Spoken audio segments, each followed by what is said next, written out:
Good afternoon.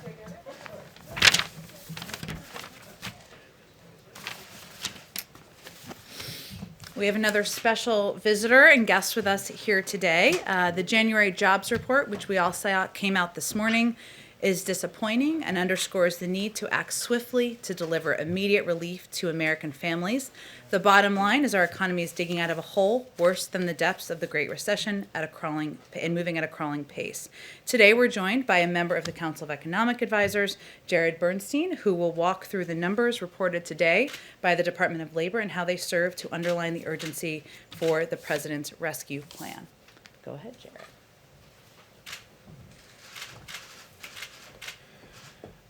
Thanks so much to Jen and the team for helping me be here today. This morning's employment report revealed a stall in the American job creation machine and underscores how precarious a situation our economy is in. The lack of job growth is a result of our failure to act appropriately in response to this immense dual crisis, and our economy and our families can't afford for us to fail to act once again. Strong relief is urgently and quickly needed to control the virus, get vaccine shots in arms, and finally launch a robust, equitable, and racially inclusive recovery. Getting to the numbers of the report, the economy added 49,000 jobs in January after losing 227,000 jobs in December. The three-month trend, I find it useful to smooth out these monthly numbers over a few months, and the three-month trend is a week 29,000 jobs per month. Downward revisions to the data in November and December totaled 160,000, so those are negative revisions to those months' earlier reports. And the economy, as I mentioned, has averaged 29,000 jobs over the past 3 months. Now, if you compare that to the trend over the prior 3 months, that trend was closer to 1 million. So you see a really very significant downshift in the pace of job creation. This pace is far below the rate necessary to pull us out of the pandemic jobs deficit. There are about 10 million fewer jobs now relative to February. The unemployment rate fell to 6.3%, which still remains almost 3 points above the rate in February 2020 of 3.5% before the pandemic. Over the same period, more than 4 million workers have dropped out of the labor force. If you drop out of the labor force, you're not counted in the unemployment rate. And those dropouts have been disproportionately women.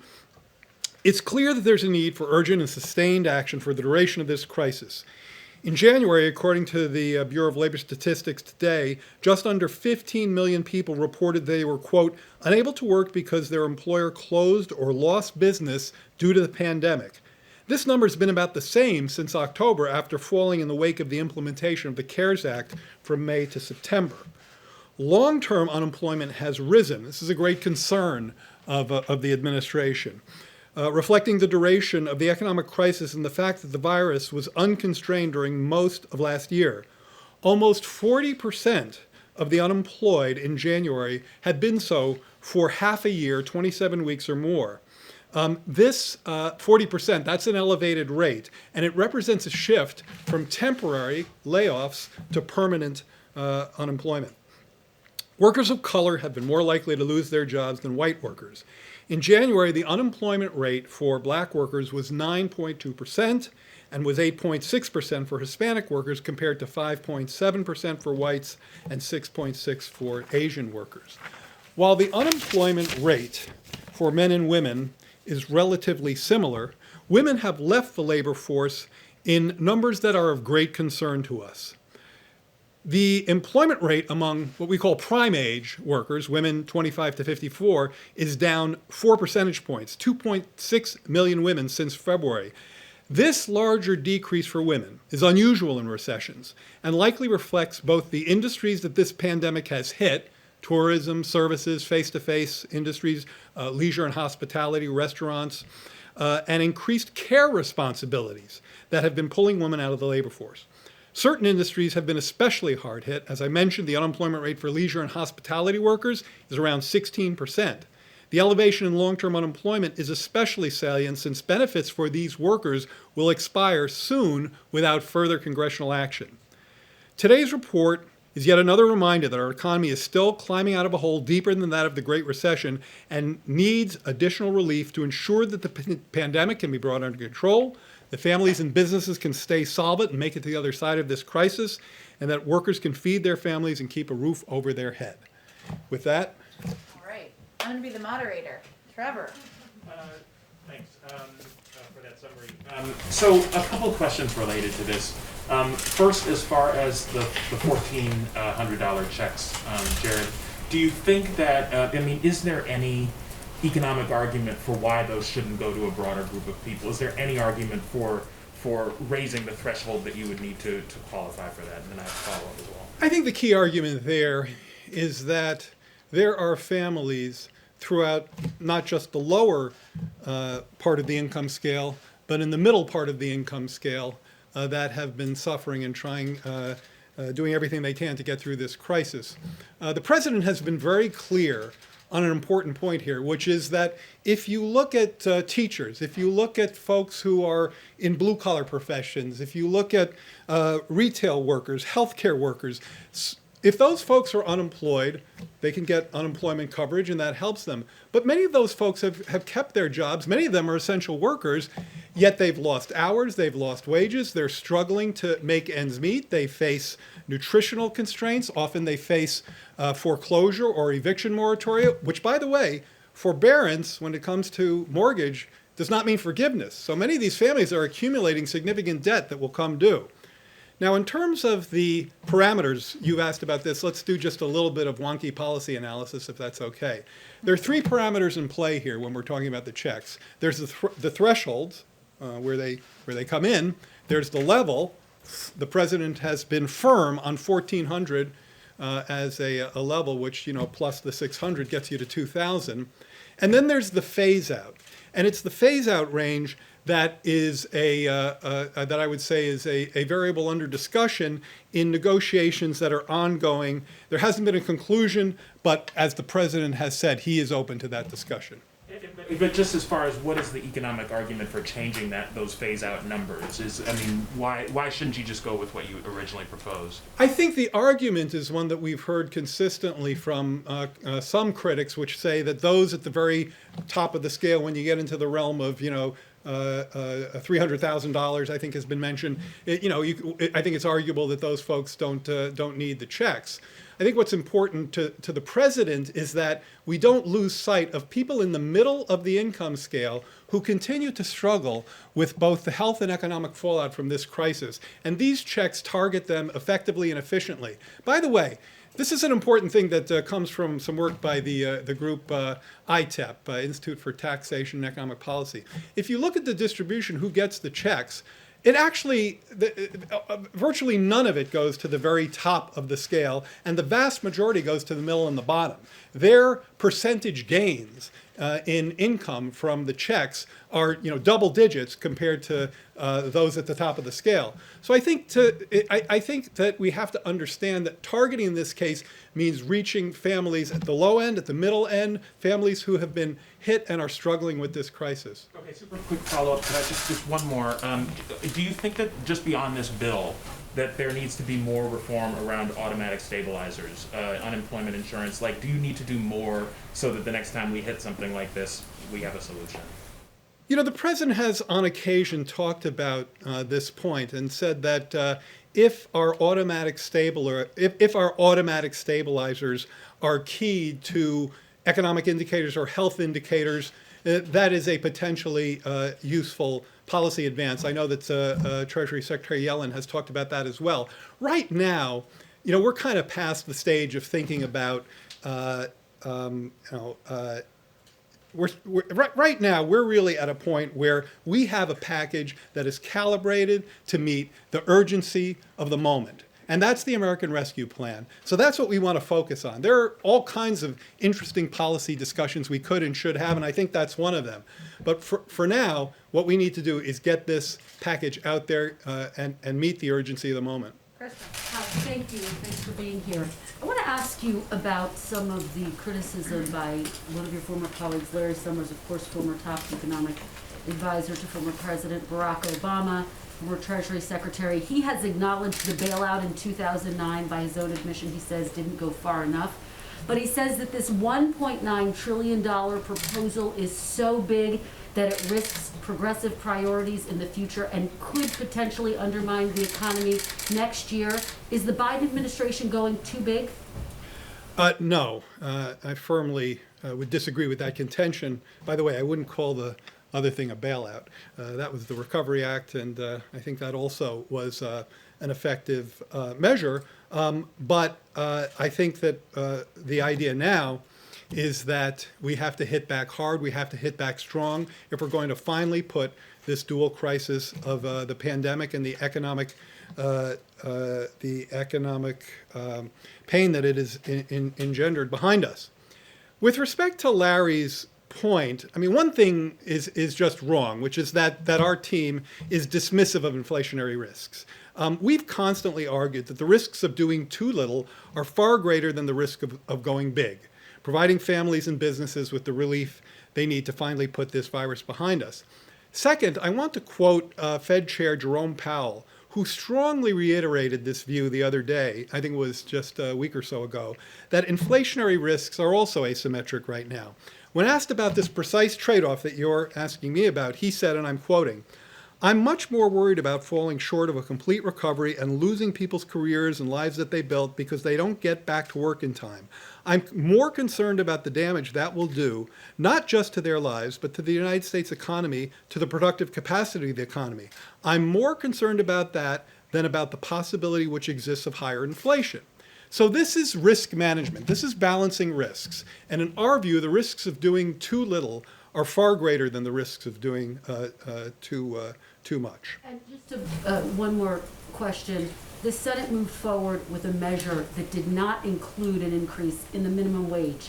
Has President Biden come to a determination that that's not going to be a part of the final package in order to get this passed, in order to get the Democratic support that he needs? The president has consistently argued that a minimum wage, $15 an hour, is essential to make sure that people, many of whom, millions of whom are essential workers, are not toiling at a minimum wage of $7.25 per hour, which is the federal minimum wage. This idea that somehow, and I've heard this in many questions, this idea that the minimum wage is somehow orthogonal to this package makes no sense to me, because it is an efficient and effective way to raise the pay of people who are in the bottom end of this workforce, essential workers in retail trade, in healthcare, in sanitation, people who are keeping this economy going, but consistently undercompensated for Will it be a part of the final package? I'm not going to negotiate that from the podium, as they say. Wait, Very good. I have one other point I want to make, though. Getting back to the argument with Larry, this is key from my perspective as an economist who, throughout my career, has been motivated and concerned. I think the theme of my work has always been making sure that this economy, that our economy, the American economy, provides ample opportunities for people from all walks of life, from all parts of the income scale, men and women, persons of color, communities of color, have the opportunities they need to realize their potential. And right now, there is deep unused capacity in this economy, which is targeted by the American Rescue Plan. There are 10 million unemployed people. There are 2.5 fewer women in the labor force than last year. As I mentioned, Black and Hispanic unemployment rates are 9%. We've got a job market in stall. The risk is a deflationary risk, which motivates us to go home or to go big or to go home. And the costs of inaction, of not addressing these risks, are too steep and too costly to these vulnerable groups relative to the likelihood of overheating. That's the way I think about it. Thank you. Just one more follow-up from the other Kristen. Is the White House's economic team, is there anyone on the team that is concerned that the $1.9 trillion is too big, is too much, or is everybody in agreement? The White House economic team is in complete consensus on the urgency of the need for this American Rescue Plan, and in complete solidarity on the calibration of this plan, that it's of the magnitude to meet the challenges we face. Again, with respect to Larry and his piece, it's just flat out wrong that our team is, quote, dismissive of inflationary risks.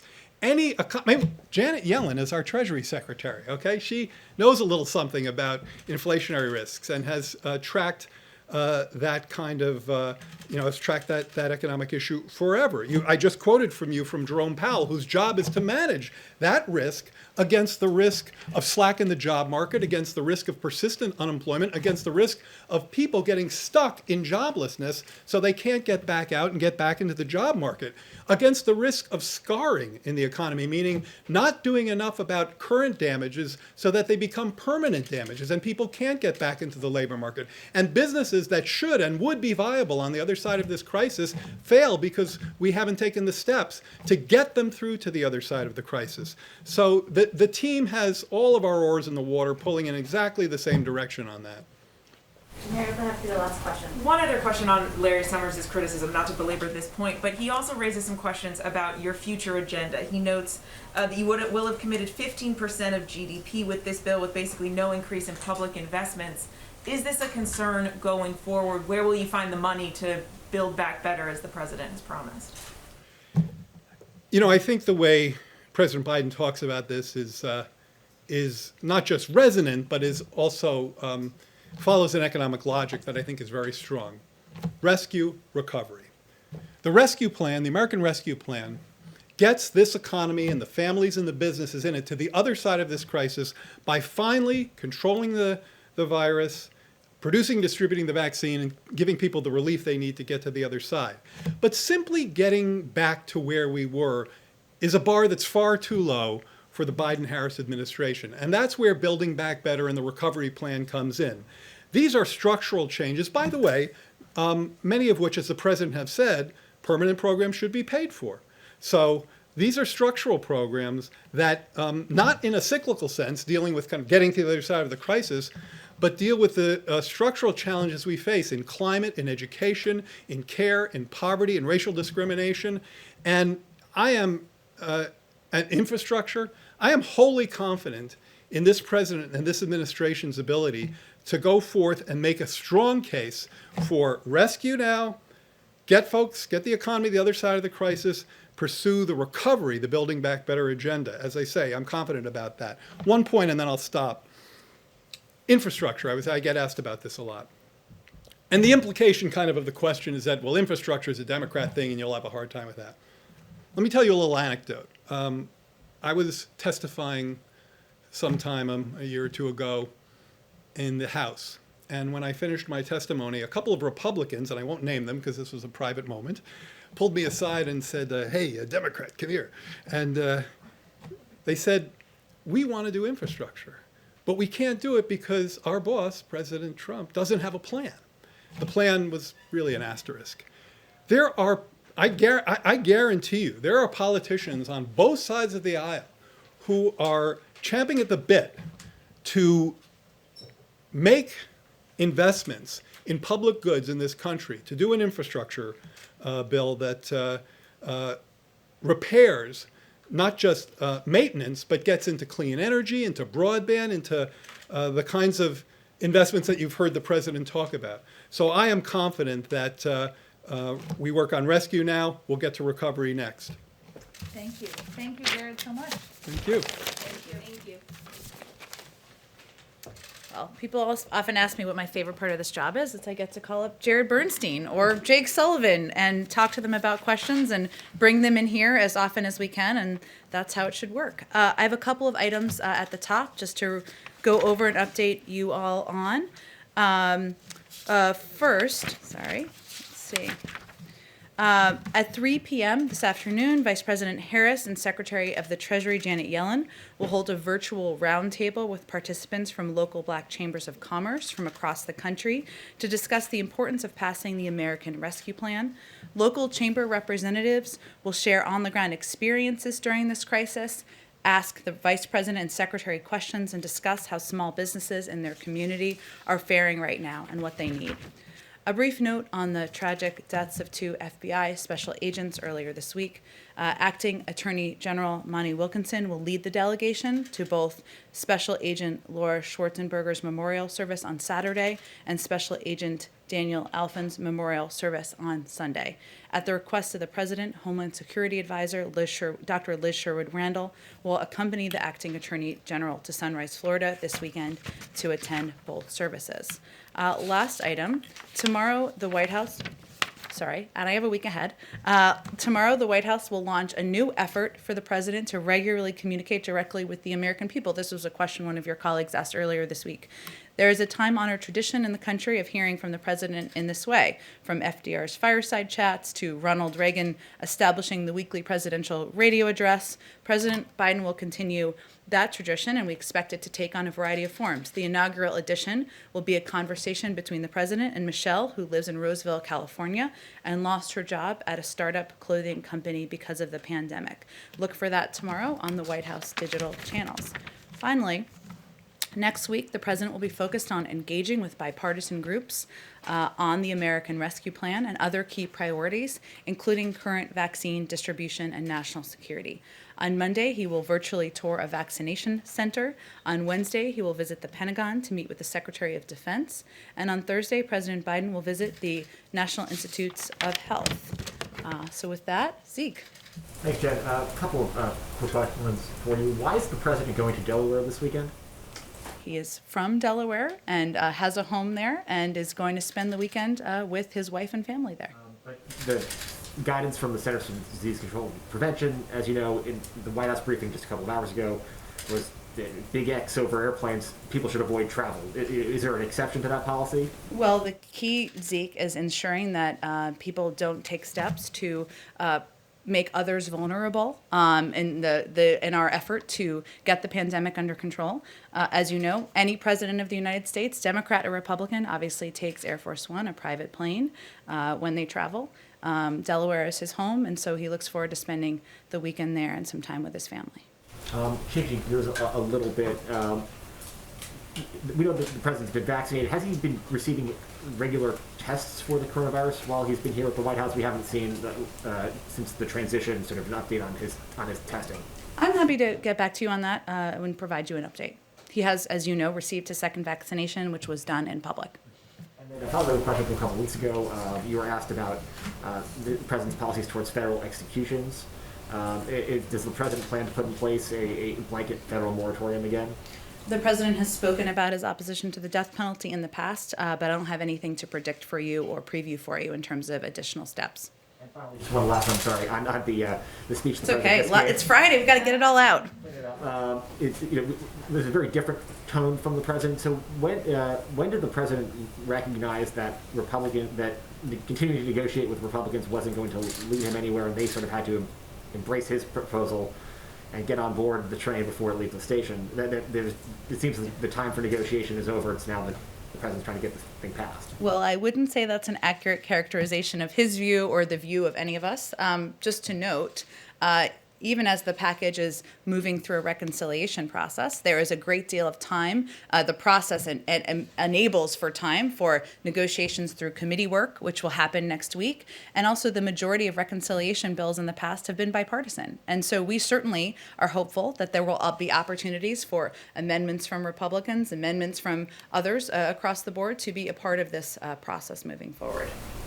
Go ahead, Kristen. Thanks, Jen. If I could actually just follow up with you and just read some of what President Biden said today. He said, if I have to choose between getting help right now to Americans who are hurting so badly and getting bogged down in a lengthy negotiation or compromising on a bill that's not up to the crisis, that's an easy choice. I'm going to help the American people who are hurting now. So has he resigned himself to the fact that he's going to have to use reconciliation and move forward without 60 votes from Republicans? Well, he would use reconciliation, right? Congress would use that process. It's a parliamentary procedure, and just in a bill becomes a law moment here.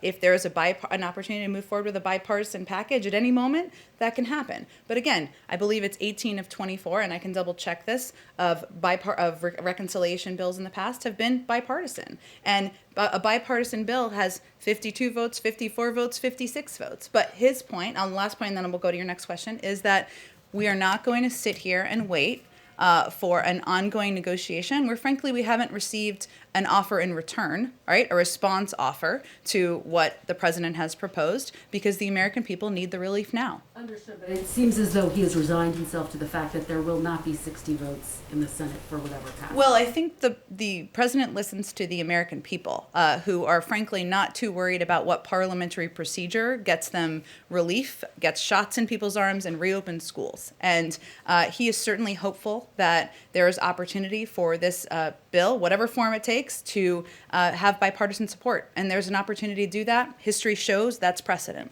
If I could ask you on foreign policy, there's going to be a principals meeting on Iran today.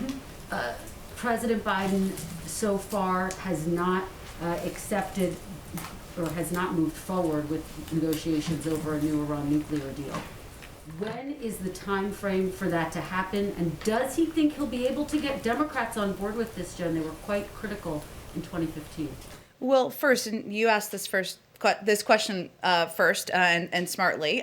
So on this meeting today, and I know that the interagency process is a little foreign in this building and in the government because of the last 4 years. So this is a principals committee meeting. We're not going to confirm every one of these, but for the sake of educating everyone, not in this room, but people who are watching, it's the focus is broadly on the Middle East. I'm sure Iran will be a part of the discussion, as it's an important issue, an important priority for the president and for many of our partners and allies around the world.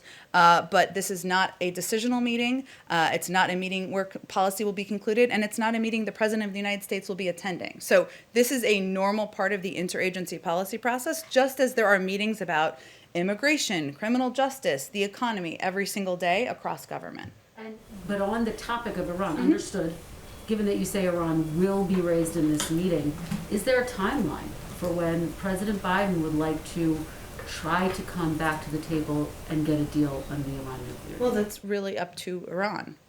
If Iran comes back into full compliance with the obligations under the JCPOA, the Iran nuclear deal, just for people who don't like acronyms, I personally hate them, but the United States would do the same and then use that as a platform to build a longer and stronger agreement that also addresses other areas of concern. But that will be done in partnership with our P5+1 partners and also through consultation with Congress. And I know I keep saying this, but we are still only 2.5 weeks into the administration. So this is part of how the interagency process should work, where senior members of the national security team are meeting and engaging about a range of issues in the Middle East, but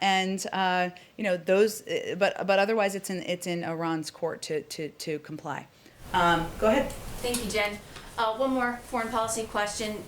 During President Biden's big foreign policy address yesterday, he didn't really mention Afghanistan. Why not? And where is he on the full withdrawal of U.S. troops from that country? Appreciate your question, because it was not meant to be a comprehensive foreign policy speech, and he will have a lot more to say about foreign policy and his approach to national security in the weeks ahead. But there were a lot of topics that weren't discussed because it wasn't designed to give the overarching Biden doctrine or give his comprehensive view on every issue globally, in part because there are interagency processes that will be ongoing. Consultations with our partners and allies are a key part of our policy development, as is consultations with members of Congress. So there's nothing I have in terms of an update as it relates to Afghanistan at this point in time, but he will have more to say on foreign policy in the weeks ahead. Okay. And what is being done about, what is being done, what could be done to provide COVID testing to migrants at the border? Because right now the U.S. Customs and Border Protection is saying that they're having to catch and release some migrants without giving them any kind of COVID test before they're entering the community. So what is being done? What could be done? Are you suggesting they're letting people in across the border without testing them, or just tell me a little bit more about They're what you're being released. They're having to, because of the executive order that the president signed earlier this week. Which executive? Which one? Rescinding President Trump's policy, which stopped catch and release. They're saying that they're having to release some migrants into the community before they know for sure that they do not have COVID, and they're worried that it could spread in the community. Is there anything being done at the federal level to make sure that this is not contributing to the spread of coronavirus in this country? Well, certainly the reason we've put in a number of protections in terms of travel and otherwise is to keep the American people safe. But I haven't seen that report. I can't validate the accuracy of it, but I'd certainly point you to the Department of Homeland Security for more specifics about what's happening at the border. Go ahead. Thank you. You continue to say that you're hopeful that Republicans will still get on board, that you can achieve bipartisanship. But we haven't seen any movement on the Republican side. The fundamental differences remain the same. What gives you hope and optimism that Republicans are suddenly going to come around here?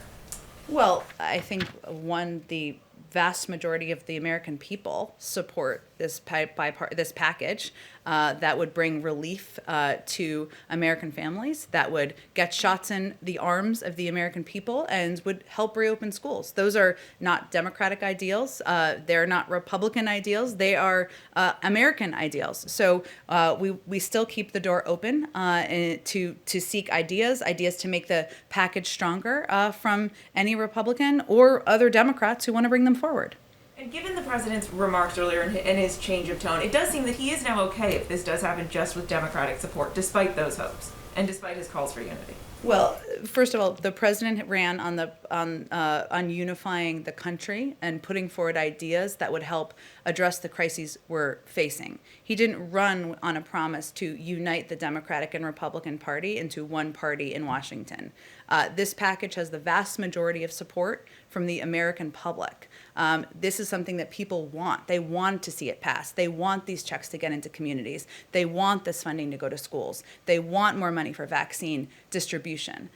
He is certainly not, I wouldn't draw that conclusion. He is somebody who is keeping the door open. He will remain engaged with Republicans in the days ahead. As you know from covering the Hill, there's still several steps in the process here to move it forward. We saw even some actions last night in Vote-A-Rama, which is my favorite term of the week, where there was bipartisan support for ensuring the checks were targeted. There was bipartisan, I know somebody asked a question about minimum wage earlier. There actually was bipartisan support on that, including from Senator Bernie Sanders, for making sure that it wasn't implemented immediately. There is bipartisan support for helping small businesses. There's disagreement, certainly on the size, but there is a shared view that the American people need relief, and it is our responsibility to keep the door open to any good ideas that come forward. And on the minimum wage, do you feel that this bill is your best shot at getting through a hike? Does it become more difficult going forward if you can't get it done now? I don't want to get ahead of where we are in the process, but the president believes that increasing the minimum wage is something that would help American families, and it is essential to helping people who are struggling, and something that workers certainly deserve. We will leave it to the Democrats and Republicans in Congress to see if this is possible through the parliamentary process of reconciliation. Go ahead, Karen. Jen, to follow up on that and the quote that Kristen read, but I also want to come back to a vaccine question. Sure. The president said, it's an easy choice between getting help to Americans who are hurting or getting bogged down in negotiations. What's his definition of bogged down? What's a timeline looking like? Like for him, who's been involved in negotiations for many years, what does bogged down mean? It means bogged down. It means I'm not going to set a timeline. I understand the desire and interest in that, but urgency means he is pleased to see that members of Congress, that Leader Schumer and that Speaker Pelosi are moving this forward rapidly. That there is fire under the bellies in the bellies of people in Congress to get this package through, move it through the process over the coming days and weeks. But that's up to them on the timeline. He just is going to continue to argue for urgency because the American people, until they know when they're going to get checks, until they know when schools are going to get funding, it's hard for them to plan. We know that there are timelines that are coming up. One, we're at the brink of spending out the package from December. $600 billion of that has already been spent out. And a lot of it is going to be spent out in the coming weeks. There is going to be a need for additional relief in all of these categories, so hence the urgency. But I don't have an exact deadline or due date other than let's keep moving. On vaccines, Sure. We're hearing so much in our reporting about frustration across the country with people who are trying to navigate the system. They're signing up on multiple websites through multiple means to hope to win a lottery and get a vaccine appointment. What is the federal government doing right now to address this challenge for so many Americans? And why can't there be a better system so it's easier to just sign up and wait for your turn? We agree with you completely. That it is completely confusing, has been around the country in states and localities. The American people who are just trying to do their job, take care of their kids, homeschool, balance everything everybody's balancing right now, just want to be able to go on a website and sign up for their vaccine. Now, one of the steps we've taken, we announced earlier this week, is of course working with pharmacies to distribute about 1 million doses in order for Americans to be able to do that in certain communities.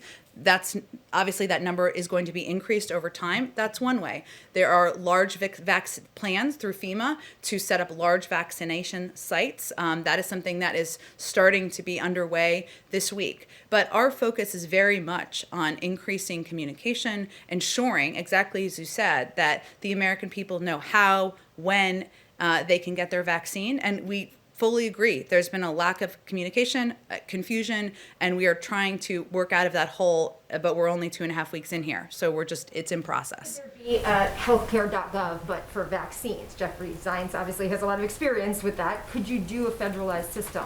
As does Andy Slavitt, some people back from the healthcare.gov days. Look, I think there are a range of options under consideration. I have not heard them suggest that, but they are very open and discussing every day ways to make this more accessible, clearer to the American people, and they just want to do it in a way that's effective and efficient and reaches local communities where people are trying to get vaccinated. Go ahead. Yeah, I know you just said you wanted to refrain from giving a timeline on the COVID relief bill and its passage. But outside an hour ago, Speaker Pelosi said absolutely when asked if the COVID stimulus would pass by March 15th. Is that, do you also share that confidence that it would pass by mid-March when those unemployment benefits run up? Never doubt Speaker Pelosi and anything she says. That's kind of a lesson I've learned in Washington. She is a powerful and fierce force up there. We're not going to set a timeline from here. It is a bill that would be passed by Congress, of course. Speaker Pelosi is, the Speaker of the House. So certainly we would defer to her, and the President looks forward to signing the bill when it comes to his desk. Do you feel an urgency to get it passed by that date, though? We feel an urgency to move it forward as quickly as possible. And I think what you're referring to is kind of the unemployment cliff that will hit in March. But certainly we would like to see action as quickly as possible, as we've been saying, but I'm not going to set a new deadline from here. Obviously, we're working closely with Speaker Pelosi and Leader Schumer, every day. Go ahead in the way back. Thank you very much, Jen. Happy Friday. Happy Friday. Two Asia questions, if I may. Sure. On engaging with China, yesterday President Biden said he will work with allies and partners. However, also on yesterday, French President Macron said, quote, "A situation to join all together against China. This is a scenario of the highest possible conflictuality. This one, for me, is counterproductive," end quote. So what exactly does President Biden expect from the U.S. allies? From our U.S. allies?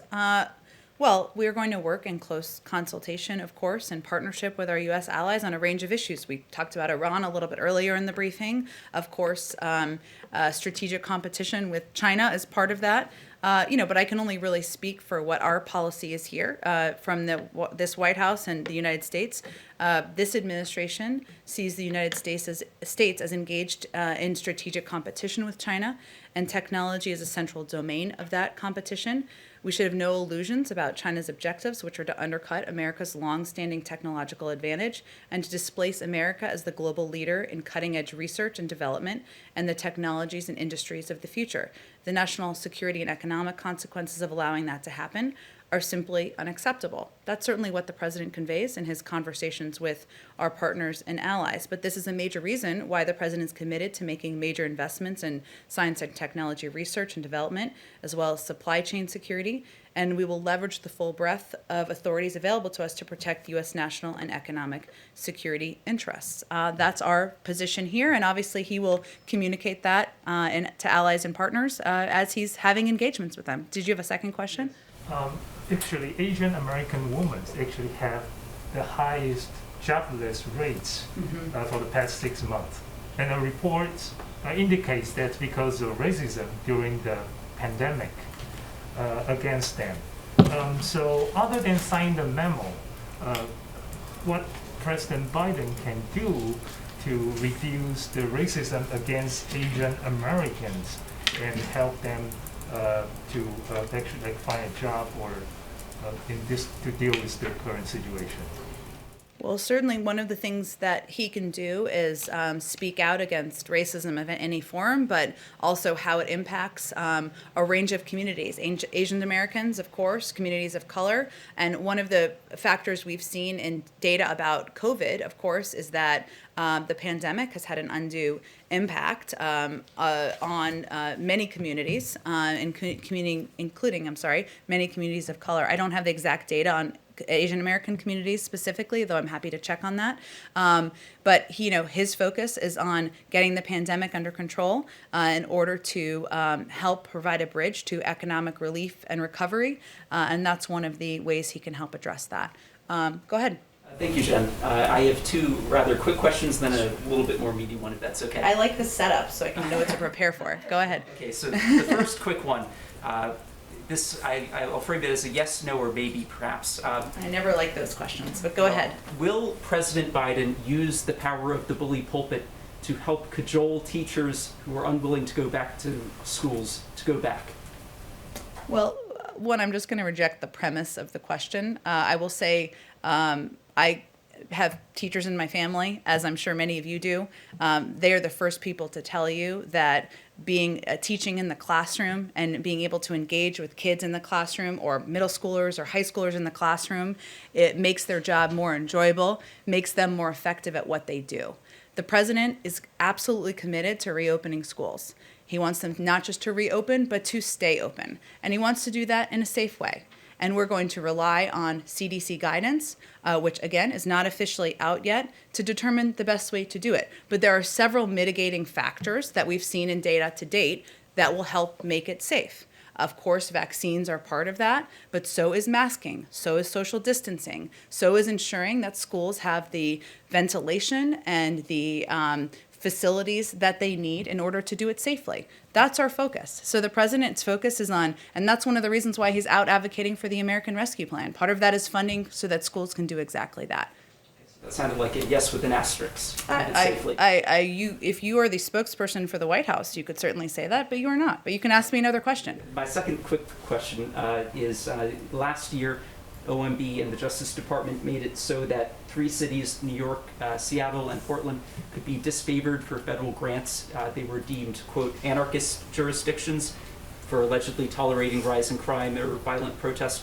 Has the Biden White House decided to reverse those policies disfavoring grants to those 3 cities? This is an OMB action from the Trump administration you're asking about? The Justice Department, yes. Okay. We are a new administration. We, of course, are reviewing a range of policies and charting our own path, but I don't think I'm going to have any comment on policies from a year ago from the prior administration. The third more meaty question, if I could just follow up on a quote from the president in December.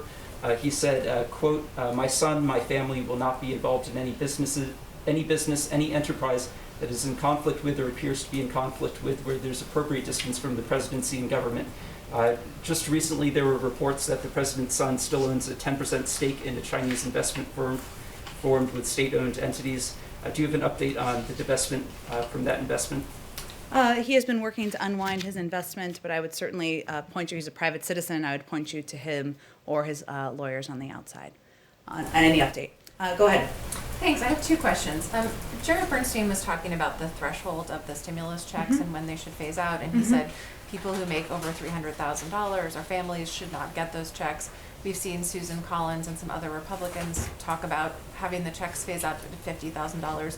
What is the White House's position today on when those checks should start to phase out and who should not be eligible for them? There's an ongoing discussion about it, and it is an active discussion. The decision a final conclusion has not been made, as Jared was saying.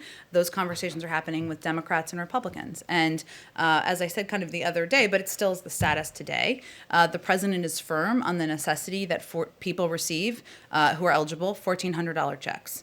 He's not movable on that becoming smaller. But there is a discussion, as Jared said, about the phase out and what that looks like. Now, that doesn't mean that somebody making that it's a dead cutoff. It means that it will be phased out to slightly less than that amount at whatever the cutoff is. But those are ongoing discussions, and a final decision hasn't been made.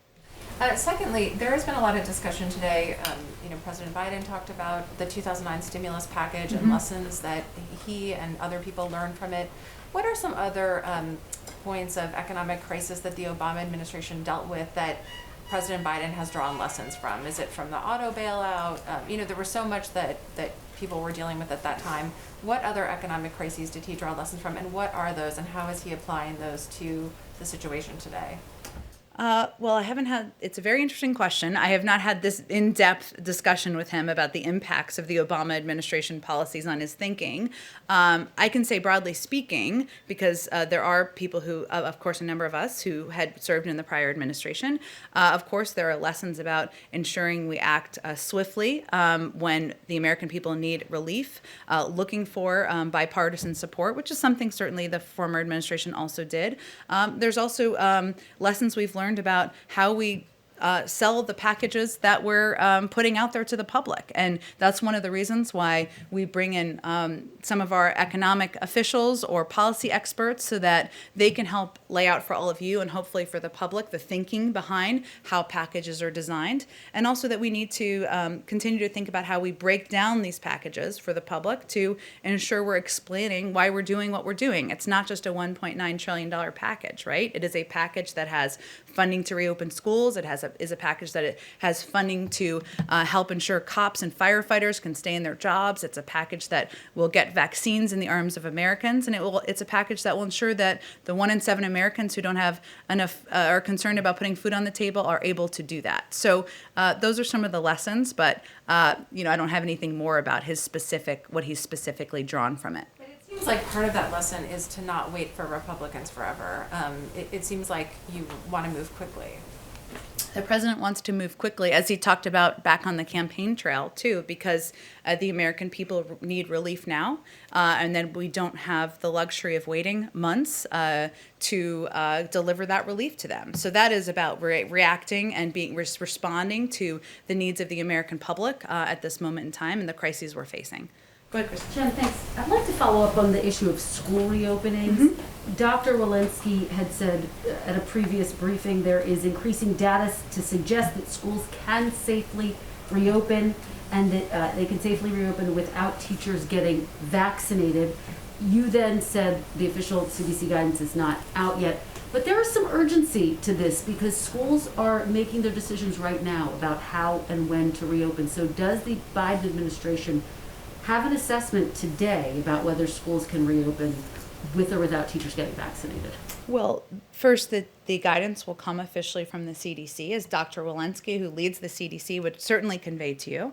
And what we're all conveying, and what I just did a few minutes ago, is convey that there's a lot of data that shows that it is, of course, we're looking at vaccines. That's an important part of keeping teachers and the American public safe. But we also need to look at other mitigation steps, I should say, including masking, social distancing, proper ventilation in schools. And the urgency should prompt Democrats and Republicans, many Democrats are, to come together to support the American Rescue Plan so we can get schools the funding they need. Schools are planning, but many of them don't have the funding they need to take the steps necessary to reopen. Do you know when the CDC specifically is going to put out that guidance? I would certainly point you to the CDC for more specifics on that.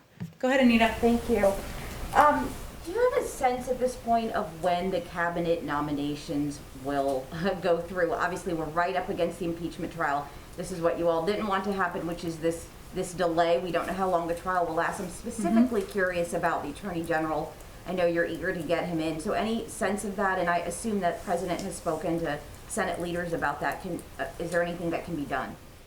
Well, we are certainly hopeful that more of our cabinet nominees can move forward. We have seen a number of them move forward in the last couple of weeks, many with bipartisan support, with bipartisan votes.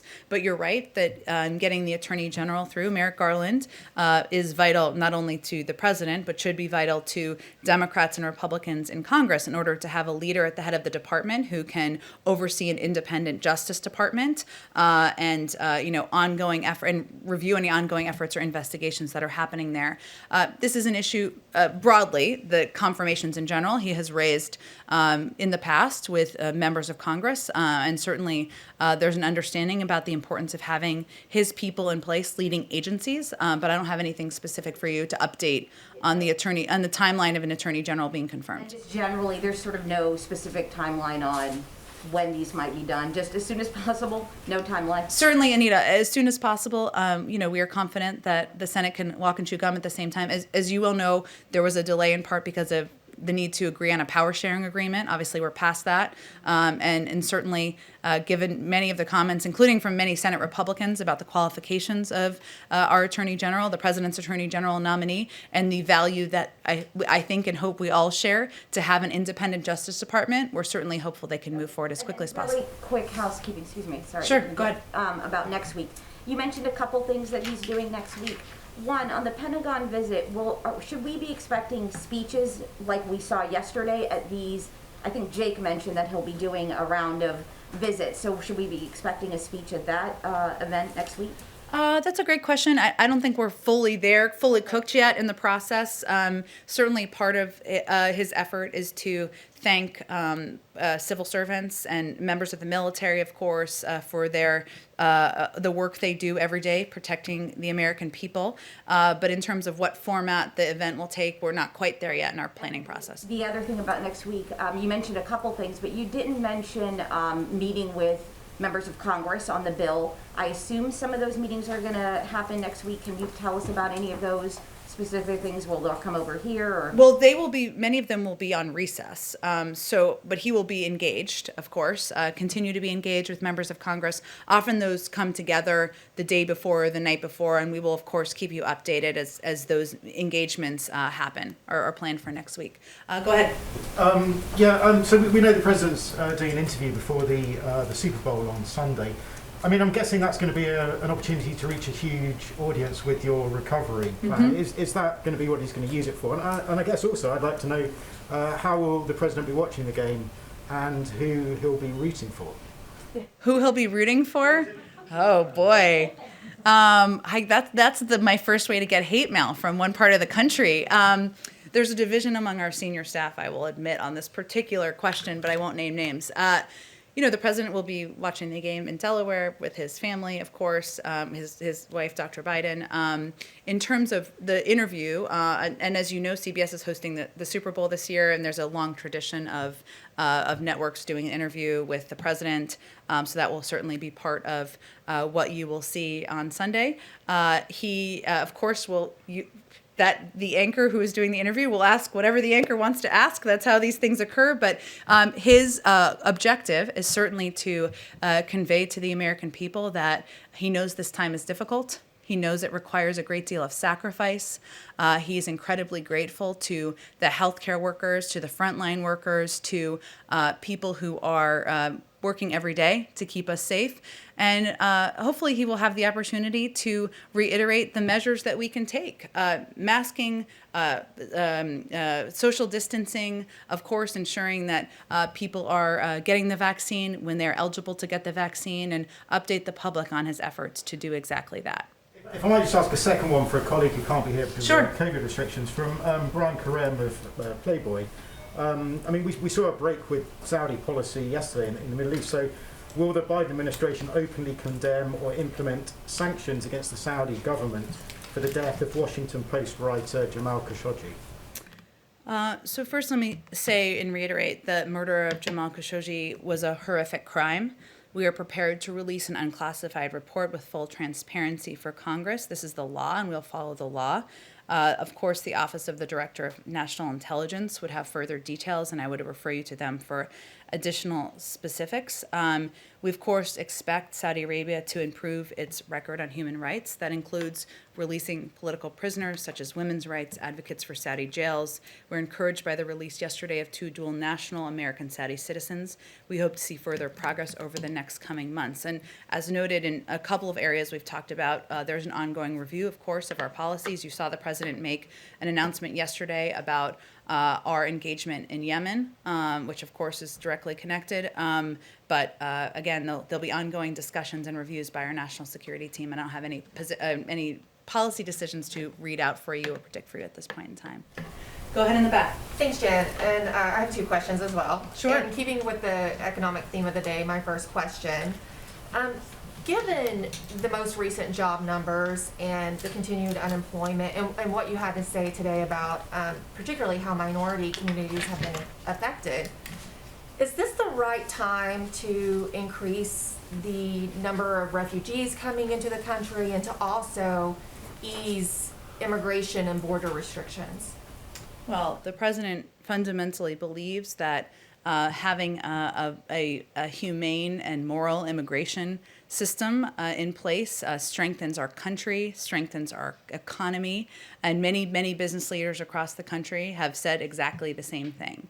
The most powerful step that can be taken now is to pass the American Rescue Plan, because that is a step that economists across the board have said would help expedite economic recovery, help expedite getting people back to work. And without it, we will be years behind, according to a lot of economic data, where we need to be.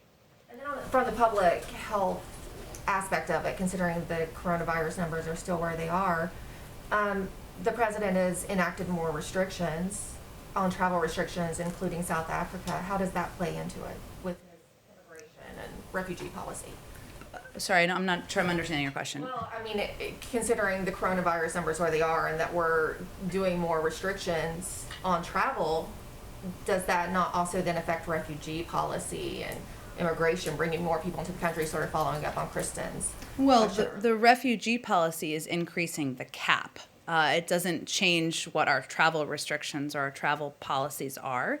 And of course, those are put in place to keep the American people safe. But those are not meant to do anything other than take necessary steps at this moment in time based on the advice of health and medical experts on where we need to restrict travel from. Obviously, when it's safe to undo those restrictions, our health and medical team will advise us on exactly that. And then my second question, this is going to the Pentagon. This week, the Secretary of Defense announced a stand down for the military to discuss extremism and extremist ideology.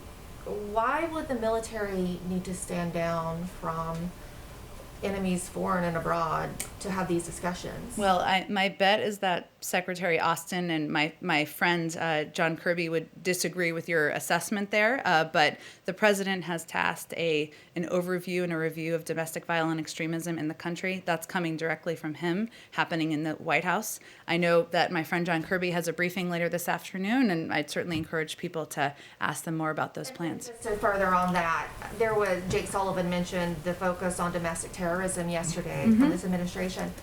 I think a lot of people want to know, how does this administration define the term domestic terrorist?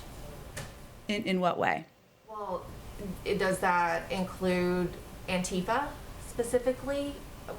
How do you set those parameters for domestic terrorists, especially as we see, a lot of focus on the January 6th, maybe not as much focus on some of the extremism and violence in the Northwest? Well, I've answered a version of this question a couple times before, but I know everybody's not in the briefing room every day. The reason we have the review, which is not a political review, but is a review done by our national security team, something tasked, again, to take a review of domestic violent extremism, will cover incidents across the board. When they have concluded that review, I'm sure they'll have more to say on it. Okay, go ahead, Trevor. I think I've been skipping you unintentionally. I'm sorry. Just one quick foreign policy question. Just talking about Iran and China and the need to have allies that are willing to go into those kind of thorny issues with you. There's been some reporting that the EU commissioner is going to have a phone call with President Biden and propose a 6-month truce on trade tariffs. And I'm just wondering if he's open to that and whether that would give you a united front going into some of these issues. I know there's a lot of interest in trade tariffs, and that's also under a review now. I don't have anything to preview for you. I can follow up with our team on plans for a call with the EU commissioner, and if that's being planned, we will, of course, provide you with a readout. Go ahead. Yeah, following up on the several questions about school reopenings, does the White House believe, schools are contemplating this right now, whether to go back and reopen their schools. Does the White House believe that they should hold off on reopening until the CDC guidelines are out and until the American Rescue Plan is passed?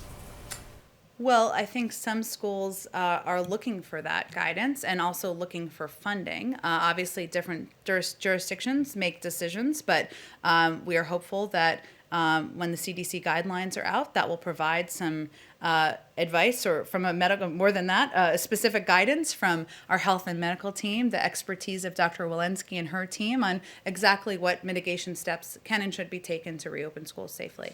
But for schools at the moment right now, weighing whether they should reopen, you don't have a recommendation one way or the other, just to wait for the guidelines, or just trying to clarify? We'll have I'm not going to get ahead of what the guidelines are. I think there are different jurisdictions that make different decisions. A lot of school districts are certainly waiting for those guidelines, but also waiting for additional funding so that they can reopen schools safely, make sure teachers are safe, students are safe, and families can feel confident in their kids being at school.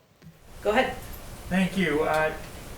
Following up on one of the questions from earlier, and then I have a foreign policy question too, but is there any update on the state of a large-scale public sort of PR media campaign supporting the vaccination effort, or is it difficult to do that without knowing whether or not the inventory is sufficient enough to actually tell people to go to CVS or Walgreens or wherever they may be supposed to go? Well, certainly part of our commitment is to launch a massive public affairs campaign, which is something we've talked about a little bit in here. It takes a little bit of time to get all your ducks in a row to get that going.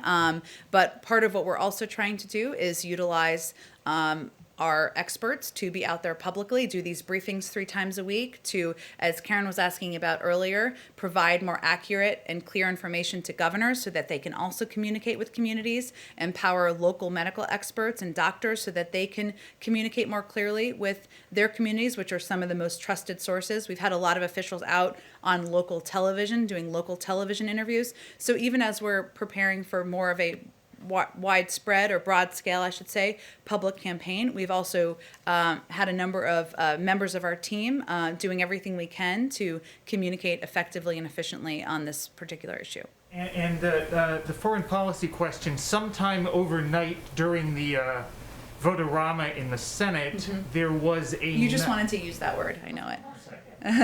There was a 97-3 vote in favor of supporting the location of the U.S. Embassy in Jerusalem. Is there a position in terms of the Biden administration as to whether or not the Trump administration's actually implementation of the Jerusalem Embassy Act should be maintained, or whether it might move back to Tel Aviv?